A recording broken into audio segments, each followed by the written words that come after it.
All right, welcome guys. I'm so excited about our first leaders meeting for our team, and look at all these amazing leaders that have joined us tonight. Tonight I'm grateful that we're coming together because I feel like this is a really great opportunity for us to be able to talk about some of these conversations that deal with leadership that we don't get to talk about during our coaching calls or one-on-one calls, but we can talk about in a big group setting like this. And so I'm going to use this time for maybe some tougher conversations or growth conversations. And I'm really excited about being able to share some information with you that's been on my heart lately.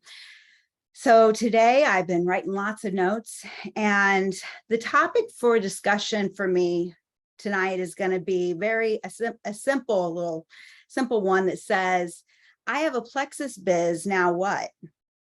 Okay, it's going to be really simple in that aspect. But the first thing I would really like you to do is to take 2 minutes, and I want you to write down your why.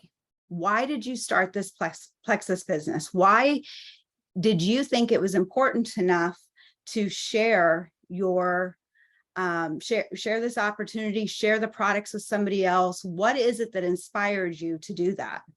I'm just going to give you a few minutes, 1 to 2 minutes, just to write that down, because that's really important that we have something on paper. And if nobody's talked with you about this, this is something that's really important to talk to our people about. Okay, so I'd just like you to kind of jot your thoughts down for just a minute.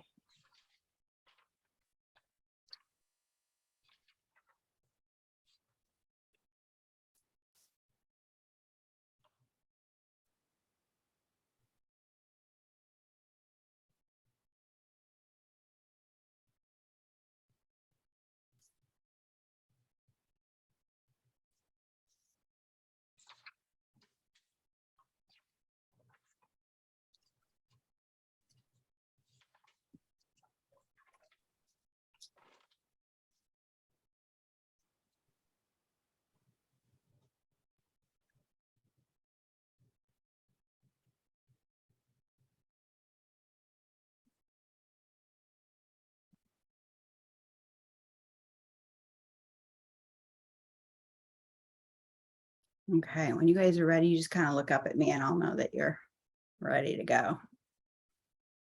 All right. So, when you first get started or you're talking with somebody about getting started, you might hear or be tempted to tell someone, all you have to do is talk to people or share what you love about the products you're using and how much you love our company, right? Does that sound like something you've heard?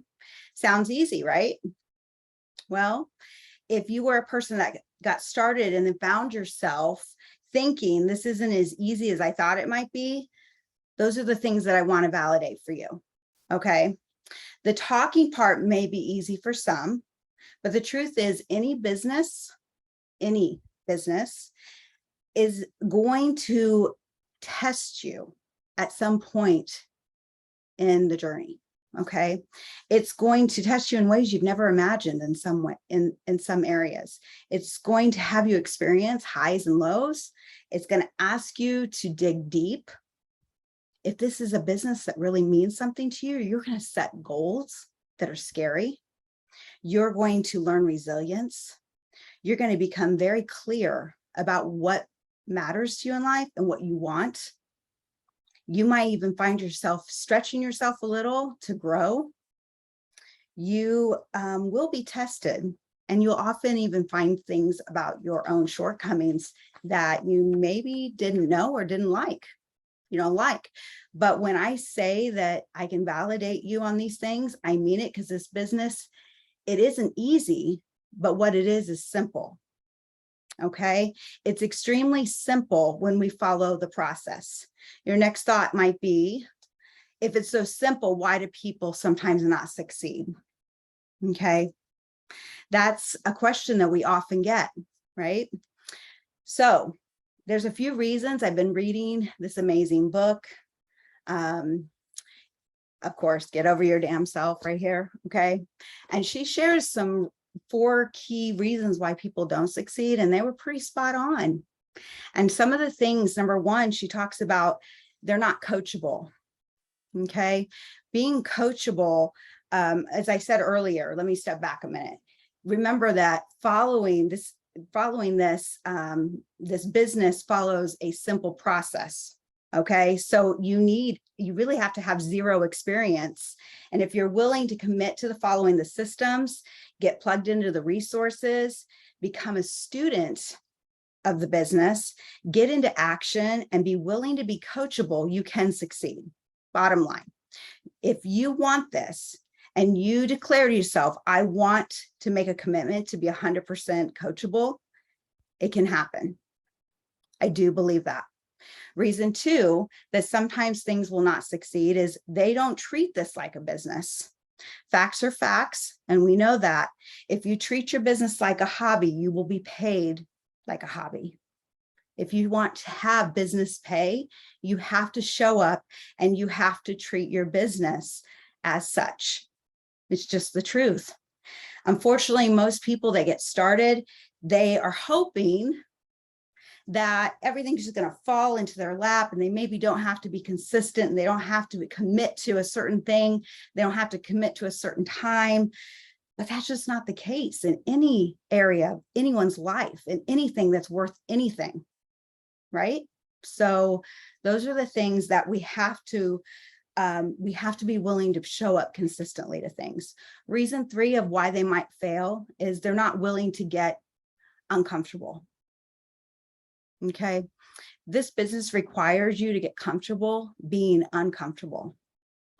And at least in the beginning, if you've never done this before, and a lot of the people that we have on our team have never done this before. So we have to explain to them it's okay for them to feel awkward and vulnerable and all these things, but we have to lean into these feelings of uncomfortableness. It's part of the journey. All too often, a new person will give up on themselves, or they'll find themselves stuck in a pattern because they are setting up the perfect office or making the binders. They're writing their list and rewriting their list, and they are trying to learn all the info. But you see, all these things are just keeping you in your comfort zone.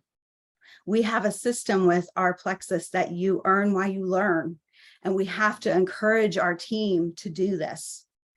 If you find your people doing this, they're just staying in their comfort zone. And it happens, right? I was a person that made the binders. That's why I can say that, right? So those are the things though, that we don't have to have that in this, and it's so simple. We have these simple processes. Reason 4, this one might step on a little toes. They're not hungry enough. Okay. What does that mean? You can have people that do all the trainings. You can have people that are coachable. You can have people that are willing to learn, that are consistent for a while. Okay. You can have these people, but then there's something called life that happens, right? The trips, the kids get sick, school's starting back, your spouse is gone, the next greatest Netflix series has come on. We all have the same 24 hours in our day, but what happens is their business moves down the list of priorities. And that's one of the reasons they're just not hungry enough. Now, what keeps some of us involved when others are not staying involved? What is that? Well, some of us are a little bit more hungry. It's just the truth. We are. We like, I'm using the word hungry as a metaphor, okay?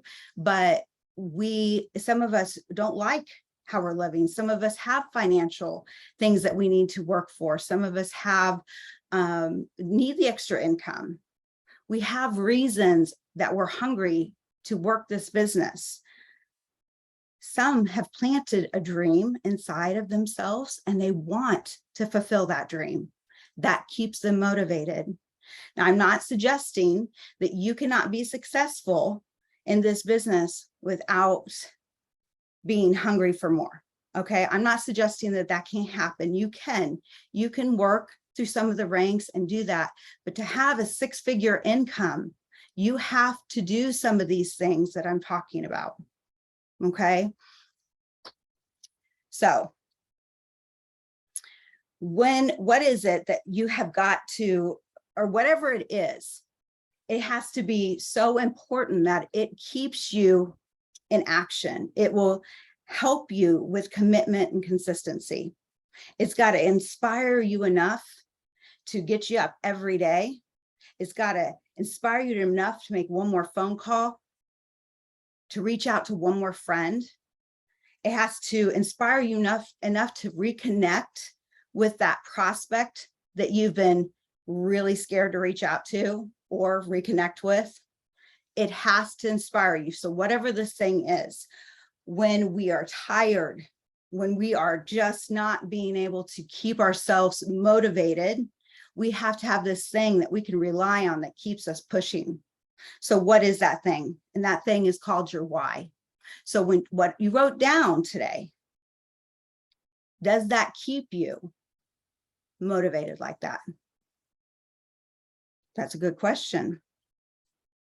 This why needs to be big enough to keep you constantly showing up for your business, for your dreams, week after week, month after month, year after year. Do you feel like that why on that paper is big enough to do that? That's a question that we have to ask ourselves. Our why can change several times throughout the course of our journey. There are many important things in our lives that need you. They need you, your time, your attention. And if we don't have a clear understanding of why we are doing this, you'll find yourself stuck in this vicious cycle of working your business, not working your business, working your business, not working your business. And then what happens is you get in that, during that cycle, you start beating yourself up. You start feeling the feelings of guilt, maybe even shame. And all of a sudden, it's not fun. It's not profitable. And at what point do you just jump off the cycle altogether? We have to break the cycle if you don't want that kind of cycle, if you don't want to do that. So let's talk about establishing your why that is big enough to keep you wanting to build a business. We want you to move. We want you to look at your why, and we want it to go deep into your soul. I want you to feel it. I want you to taste it. I want you to see it. Because if you don't, it won't motivate you. Okay? It won't be enough to keep you committed. So for example, let's just say money. I want to make more money. Well, honestly, that's probably just saying I want to make more money is probably not going to keep you motivated. This is probably not. You have to dig deeper. What is it? What will that money do for you? What will that money do for my family? What will that money change? How will that money change my life? That why has to be deeply personal to you to make it motivate you. Okay, so in order for you to get uncomfortable and step outside of this comfort zone and do scary stuff, especially at the start of a business, your why needs to be personally connected to you. All right, it needs to be bulletproof. That's what this author is talking about, making a bulletproof why. Most women, we struggle. We're programmed to think that we have to always do things for others. Okay. And I'll be honest, this is where my why comes in. I started my why with every intention for health It was. I lost my brother, and I didn't want anyone else to lose a family member over health. That was my why. And it passionately fueled me for a long time.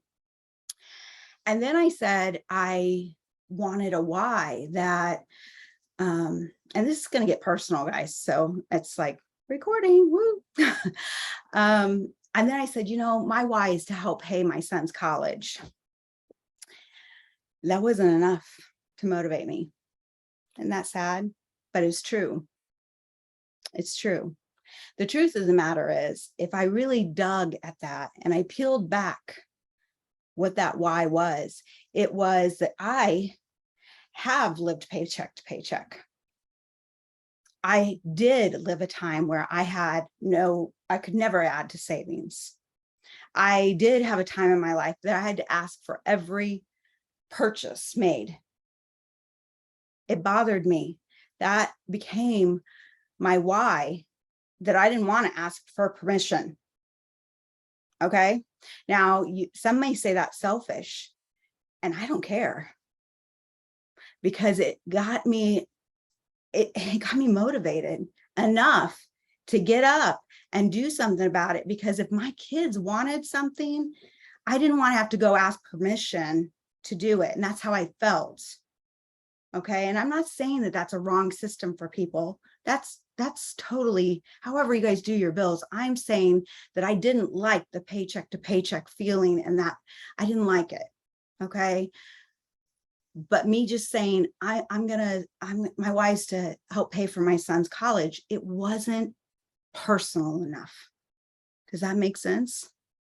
And then I went through a personal time that got even more, where I had to dig deeper.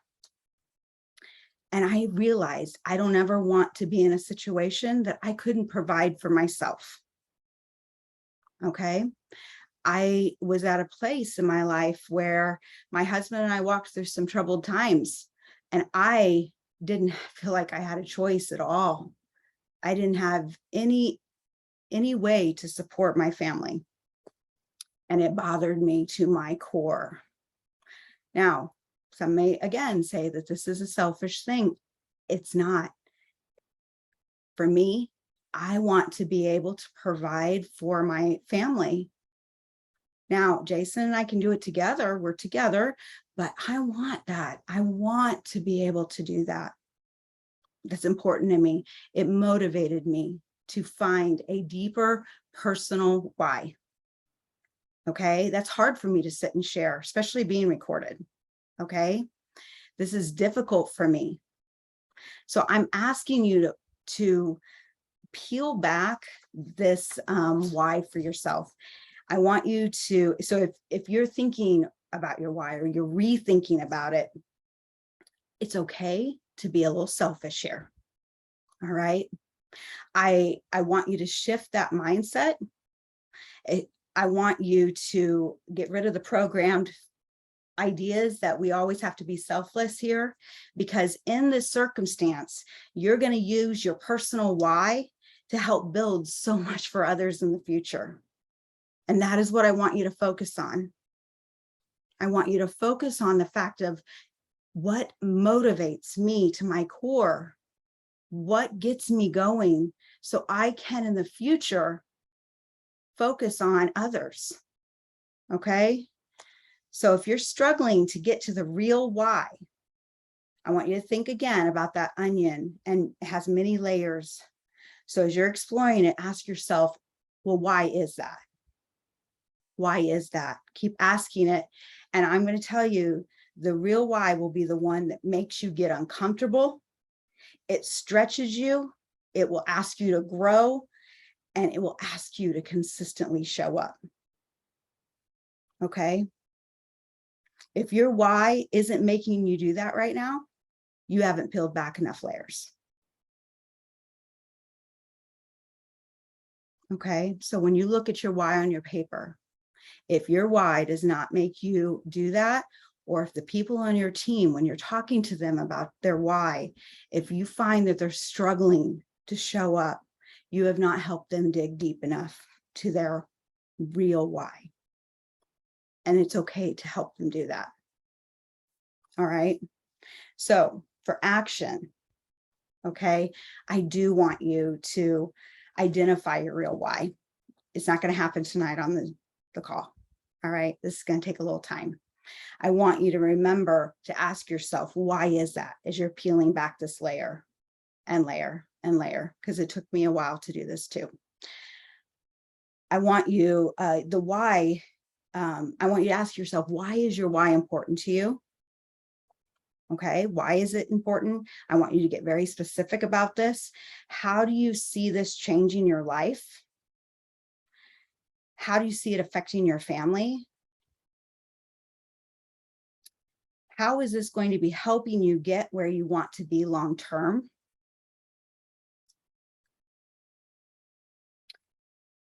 Another question, if you don't achieve this why, what is the pain that you could experience from it? That's how personal I want you to get. Okay. What could happen? What's the cost you'll pay by not taking action? All right. What will you and your family miss out on by you not owning this why and getting uncomfortable? Look 5 years ahead from now. If you don't achieve this, where will you be? And what will you be giving up in 5 years from now? Those are the questions I want you to ask yourself. Okay.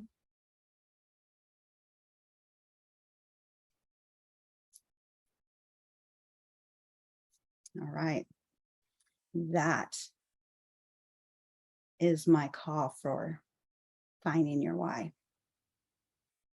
So we can either talk about our whys for a few minutes if you want, if anybody has questions about them, or I can stop recording and we can do that. How about we stop recording?